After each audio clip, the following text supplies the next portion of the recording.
Hello everyone, this is Imran. Welcome to the channel Usmani classes. Bharat की भौगोलिक स्थिति क्या है? ठीक है, उसका अक्षांश पे और देशांतर पे क्या मेजरमेंट है, उसके बारे में बात करते हैं। पूरा ये क्वेश्चन है, पूरा डिटेल पढ़ने के लिए वीडियो जरूर देखें पहले, उसके बाद ये क्वेश्चन करें। ये प्रैक्टिस के लिए जब तक वीडियो के बाद जब तक क्वेश्चन ना करें तब तक हमें पता ही नहीं लगता कि किस तरह से एग्जाम में क्वेश्चन पूछा जाएगा और आंसर क्या करना है। ये हम काम कर रहे हैं लूसेंट की किताब से। लूसेंट ऑब्जेक्टिव के सारे क्वेश्चन जितने भी प्रीवियस ईयर आए हैं और जो बन सकते हैं उसके रिलेटेड अब सबसे पहले वीडियो देखना। वीडियो का लिंक मैंने डिस्क्रिप्शन में दिया हुआ है, ठीक है, तो नीचे मिल जाएगी वीडियो का लिंक। और टेलीग्राम का ये पीडीएफ के लिए टेलीग्राम का लिंक दोनों मैं डिस्क्रिप्शन में दे देता हूँ, ठीक है, तो वहाँ से आप डाउनलोड कर लेना। सबसे पहला सवाल, प्राचीन भारतीय भौगोलिक मान्यता के अनुसार भारतवर्ष किस द्वीप का अंग है? तो भारत जब अंगारा लैंड गोंडवाना लैंड दो पार्ट हुए थे, अंगारा लैंड नीचे गोंडवाना लैंड, तो इसी में ही था अफ्रीका कॉन्टिनेंट, अफ्रीका, तो इसी से ही पार्ट अलग हुआ था, ऑस्ट्रेलिया अलग गया, यहीं से मेडागास्कर और यहीं से भारत निकल के और ये गोंडवाना लैंड में अंगारा लैंड में जाके लगा था, ठीक है। प्रायद्वीपीय भारत, ये भारत का प्रायद्वीपीय हिस्सा था जो यहाँ से गया था। तो ये कौन सा द्वीप था? तो ये जम्बू द्वीप था, यानी कि पहले भारत जम्बू द्वीप के नाम से जाना जाता था। उसके बाद दूसरा क्वेश्चन है, सर्वप्रथम इंडिया शब्द का प्रयोग किसने किया? तो इंडिया शब्द का प्रयोग ग्रीक ने किया था सबसे पहले। भारत की मुख्य भूमि की दक्षिण सीमा, पूरा डिटेल मैंने एक्सप्लेनेशन दे रखा है, नीचे आप वीडियो का लिंक दे रखा है, उसमें आप जरूर देख लेना, आंसर डायरेक्ट कर सकोगे। मुख्य भूमि पर, ये पढ़ लेना जरूर, मुख्य भूमि पर यानी कि कन्याकुमारी वाला पोर्शन है, तो ये 8 डिग्री 4 मिनट होगा। और ये 8 डिग्री 4 मिनट, 6 डिग्री 45 मिनट वाला जो है ये आपका निकोबार में है, ठीक है। आगे बात करेंगे इसके बारे में। अगला क्वेश्चन है, निम्नलिखित में से कौन सा देशांतर भारत की मानक मध्याह्न है? पिछली वीडियो में भी हमने देख रखा 82.5 डिग्री। भारत का प्रमाणिक समय उस स्थान का स्थानीय समय है जो स्थित है कहाँ? इलाहाबाद के समीप में, इलाहाबाद के नैनी से। अगला क्वेश्चन करते हैं, Indian standard time and Greenwich mean time के बीच में अंतर कितना है बताना है हमें, तो 5.5 घंटे का है। भारत का ध्रुव दक्षिण भाग की भूमध्य रेखा से दूरी, तो देखो ध्रुव दक्षिण भाग की तो 8 डिग्री 4 मिनट पे, और 1 डिग्री से 2 डिग्री पे अगर आना है तो 111 के लगभग किलोमीटर दूरी तय करनी होती। तो ऐसे ऐसे 8 है, तो ये लगभग 888 के करीब होगा, लगभग 888 के करीब हमारे पास एक ऑप्शन है, ये वाला 876 इसका आंसर होगा, ठीक है। तो ऐसे याद रख सकते हैं, इनका सिंपल से सारे क्वेश्चन है। भारत की स्थलीय सीमा की लंबाई पता ही है हमें, स्थलीय सीमा की लंबाई तो 15,200। द्वीप सहित भारत के तट रेखा की लंबाई, द्वीप सहित पूछा है, बिना द्वीप के तो 61 हो जाएगी, और द्वीप सहित ये इसका आंसर होगा, तो ये इसका आंसर होगा 7,516.5 किलोमीटर। ये द्वीप रहित है, यानी कि ये सिर्फ भारत के मेन जितने भी राज्य हैं। भारत की उत्तर से दक्षिण की दूरी, यानी कि नॉर्थ से साउथ की दूरी, तो ये होती है भारत की, अगर हम बात करें तो 3214 3214 किलोमीटर। भारत की पूरब से पश्चिम तो 2933 है। वीडियो में सब कुछ पूरा डिटेल से दे रखे हैं, आप वहाँ से देखना पहले, उसके बाद में क्वेश्चन को करना।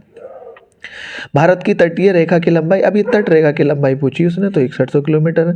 भारत का क्षेत्रफल विश्व के कुल क्षेत्रफल का, तो ये 2.4% है, हमने पढ़ रखा है उसमें। भारत के कुल क्षेत्रफल का कितना प्रतिशत भाग पर्वतीय, पर्वतीय अलग है, पहाड़ी अलग है। पर्वत ऊंचे ऊंचे वाले होते हैं, ठीक है, ये इस तरह से पर्वत होते हैं, पहाड़ी थोड़ी सी नीची होती है इसके, और पठार और भी थोड़ा सा नीचे होता है, तो ये 10.7% के लगभग हो जाएगा, ठीक है। आगे बात करते हैं, संपूर्ण भारत में कितने प्रतिशत भूभाग पर पर्वत है और पहाड़ियाँ? पहाड़ियाँ देखो, अब ये देखो ने दिया पर्वत और पहाड़ियाँ दोनों मिला के, तो ये लगभग 29.3% के करीब है, 30% मान सकते हो, ऑलमोस्ट 30%। आगे, संपूर्ण भारत के कितने प्रतिशत भूभाग पर पठार है? ये पठार का हिस्सा दे रखा है, तो ये 27.7% पठार है, और सबसे ज़्यादा पठार के अलावा सबसे ज़्यादा जो है वो प्लेन वाला एरिया है, एकदम इनके उतरती पहाड़ों के नीचे प्लेन का एरिया सबसे ज़्यादा। तो अगला क्वेश्चन ये, संपूर्ण भारत के कितने प्रतिशत भूभाग पर मैदान का विस्तार है? तो ये सबसे ज़्यादा है, 43%। भारत की प्रादेशिक जल सीमा, अच्छा ये बात मैं तुम्हें जरूर बता देता हूँ, ये देखना, ये भारत है इस तरह से, ठीक है, ये 12 नॉटिकल माइल, एक्चुअल में 12 नॉटिकल माइल तक, ठीक है, 12 NM तक, नॉटिकल माइल तक, तो 12 नॉटिकल माइल तक तो प्रादेशिक जल सीमा होती है। इसी के आगे को 12 और ले लो, तो शुरू से ये हो गया 24 नॉटिकल माइल, 24 नॉटिकल माइल तक होती है संलग्न जल क्षेत्र, प्रादेशिक जल सीमा, ठीक है। सबसे पहले भारत की जल सीमा, प्रादेशिक जल सीमा, ये जो 12 मील होता है इसका आंसर 12 मील होगा, इस वाले का 24 मील होगा। तो ये जो 12 माइल है, 12 मील जो है, यहाँ ये एकदम बिल्कुल रेस्ट्रिक्टेड एरिया है। यहाँ कोई और अन्य देश कुछ भी काम नहीं कर सकता, बिना परमिशन के नहीं आ सकता है। ठीक है, तो 12 नॉटिकल माइल तक तो बिल्कुल बिना परमिशन के कोई अन्य देश इसमें एंटर नहीं कर सकता। 24 नॉटिकल माइल, 12 के बाद आगे को 12 और लगा लो, 12 के आगे को 12, यानी कि शुरू से 12, फिर शुरू से ही 24 और फिर शुरू से ही 200 किलोमीटर नहीं, नॉटिकल माइल, 200 नॉटिकल माइल। तो ये होता है स्पेसिफिक इकोनॉमिक जोन।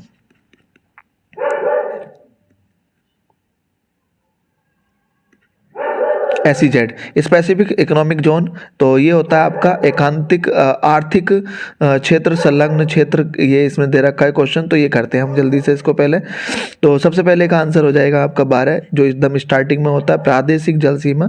उसके बाद संलग्न क्षेत्र वाला, तो उसके बाद होता है प्रादेशिक को ऐसे याद रख सकते हो, प्रदेश के पास में ही होगा, तो जो पास में होगा 12 वाला, फिर उसके बाद 24 और फिर तीसरे नंबर का 200 नॉटिकल माइल, ये नॉटिकल माइल है। तो भारत का एकांतिक जो है आर्थिक क्षेत्र है, इकोनॉमिक जोन है, तो ये 200 नॉटिकल माइल। भारत के कितने राज्य समुद्र के किनारे? अब देखो भारत के कितने राज्य समुद्र के किनारे गिनते हैं। सबसे पहले ये गुजरात, गुजरात के बाद महाराष्ट्र, गोवा, गोवा के बाद कर्नाटक, 4 हो गए। कर्नाटक के बाद फिर आता है केरल, केरल के बाद तमिलनाडु, आंध्र प्रदेश, आंध्र प्रदेश के बाद उड़ीसा और पश्चिम बंगाल। कितने होगा? 1 2 3 4 5 6 7 8 9, तो 9 इसका आंसर हो जाएगा। खत्म हो गया बस। अगला क्वेश्चन देखते हैं। तो 9 इसका आंसर होगा। ठीक है, मैंने बता दिया। भारत के कुल कितने समुद्र के किनारे? तो 9 इसका आंसर हो गया। निम्नलिखित में से भारत का कौन सा राज्य सर्वाधिक तटीय है? तो GATM, जी बिल्कुल ATM जाएंगे हम, ऐसे याद रख सकते हो। तो जी मतलब गुजरात हो गया, A मतलब आंध्र प्रदेश, तमिलनाडु और फिर महाराष्ट्र। तो सबसे ज़्यादा गुजरात और उसके बाद आंध्र प्रदेश, फिर तमिलनाडु और फिर चौथे नंबर पे महाराष्ट्र। तो यही पूछा इसने क्वेश्चन, कौन सा राज्य सर्वाधिक लंबी तटीय रेखा, सबसे अधिक लंबी? तो गुजरात, गुजरात इसका आंसर होगा। GATM से याद रख लेना, GATM।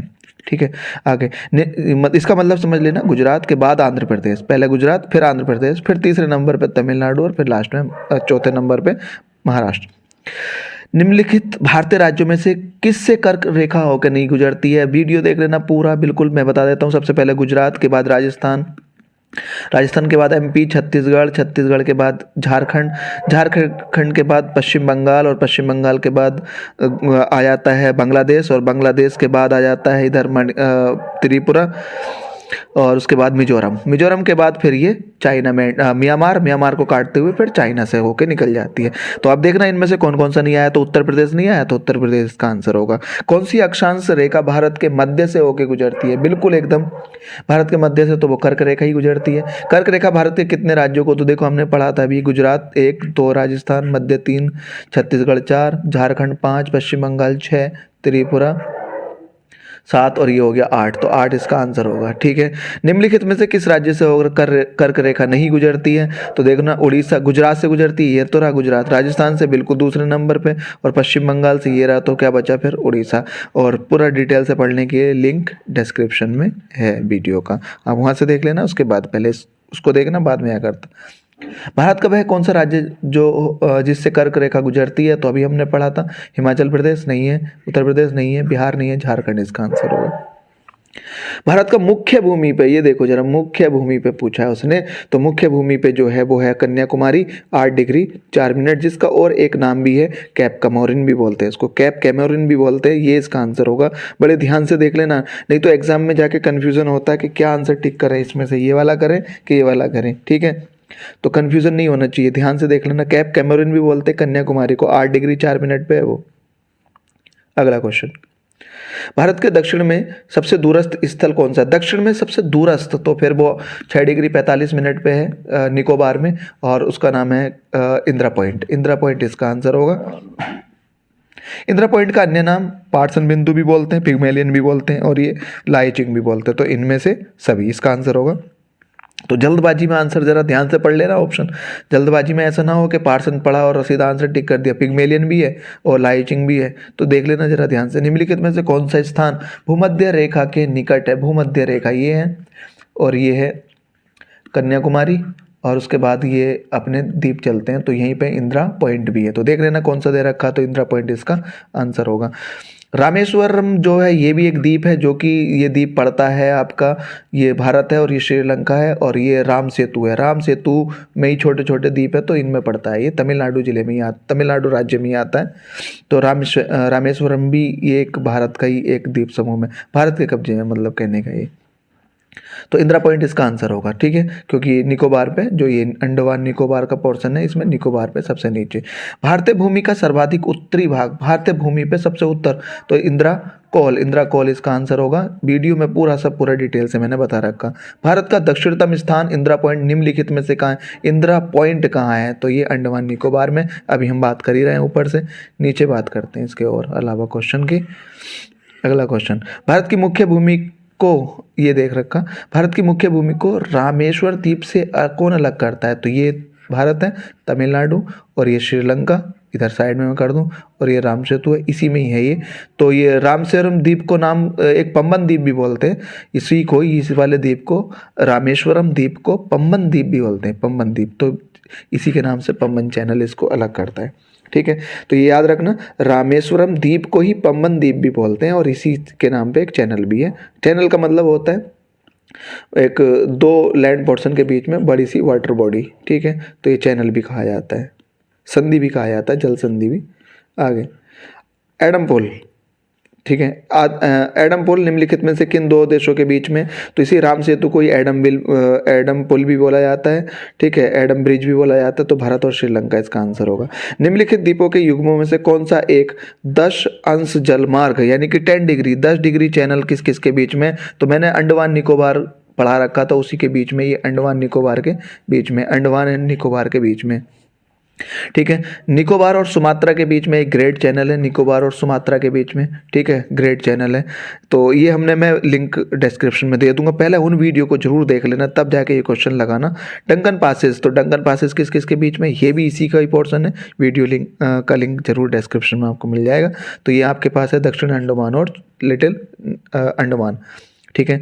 तो ये सी ऑप्शन इसका आंसर होगा। द्वीप, द्वीप जो है ये देखो जरा, ये गुजरात का पोर्शन है, ठीक है, ये ऐसे करके गुजरात है, ठीक है, भारत।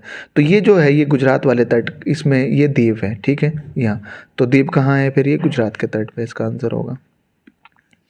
अगला, भारत और श्रीलंका को अलग करने वाली जल संधि कौन सी है? तो पाक जल संधि भारत और श्रीलंका को अलग करती है। भारत और चीन के बीच सीमा बनाने वाली, तो भारत और चीन के बीच में मैकमोहन है। भारत और पाकिस्तान के बीच में तो रेड क्लिफ, हमेशा लाल लाल होता है। भारत और पाकिस्तान के बीच में तो रेड क्लिफ, ऐसे याद रख सकते हो, ठीक है। और डोरंड जो है, ये डोरंड की बात अगर हम कर लें, और तो मैकमोहन चाइना के बीच, भारत के और चाइना के, और रेड क्लिफ पाकिस्तान के बीच में, भारत और अफगानिस्तान के बीच में डोरंड हो गई, ठीक है।